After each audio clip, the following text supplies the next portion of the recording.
മണ്ടൻ പതിവ് പോലെ നല്ല ഉറക്കമാ. കേറടാ കുപ്പിയിൽ. കിട്ടിപ്പോയി മായാവിച്ചാത്തനെ കിട്ടിപ്പോയി. ഹലോ കുട്ടൂസാ, മായാവിയെ കിട്ടിയിട്ടുണ്ട്, ഞാൻ അങ്ങോട്ട് വരാം. Very good. ഡാഗിണി എവിടെയാ? ലുട്ടാപ്പിയെ അങ്ങോട്ട് വിടാം. ഛേ, വേണ്ടാത്ത പ്രോമിസ് ഒന്നും കൊടുക്കല്ലേ അപ്പൂപ്പ. ഞാനിപ്പോ നിൽക്കുന്നത് ഈ സ്ഥലം ശടാ മനസ്സിലാവുന്നില്ല. എന്തെങ്കിലും ഒരു അടയാളം പറ ഡാഗിണി. അത് ഇവിടെ ഫുള്ള് മരങ്ങളാ. മരങ്ങളോ? അതിപ്പോ ഇവിടെയുമുണ്ട്. ആ കുട്ടൂസ, ചതുരവാതിലുള്ള ഒരു ഗുഹ കാണാം. എങ്കിലത് കണ്ണാടി ഗുഹയോ? കണ്ണാടി ഗുഹയോ? ആ, അതിനകത്തൊരു കണ്ണാടിയുണ്ട്. അതിൽ നോക്കിയാൽ നമ്മുടെ പ്രതിബിംബം വേറൊരാളെ പോലെ സംസാരിക്കും. അതും മനസ്സിലായില്ല. ഡാഗിണി കണ്ണാടി നോക്കിയാൽ ഡാഗിണിയെ കാണാമല്ലോ. ആ ഡാഗിണി ഈ ഡാഗിണിയോട് സംസാരിക്കുമെന്ന്.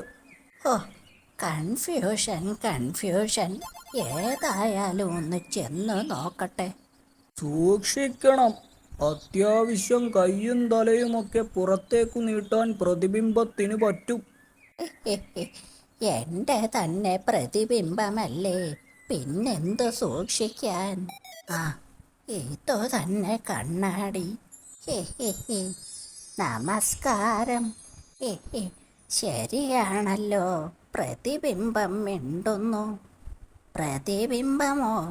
എൻ്റെ പേര് ഡാഗിണി എന്നാ. അതെനിക്കറിയാം, എൻ്റെ പേരും ഡാഗിണി എന്നാണല്ലോ.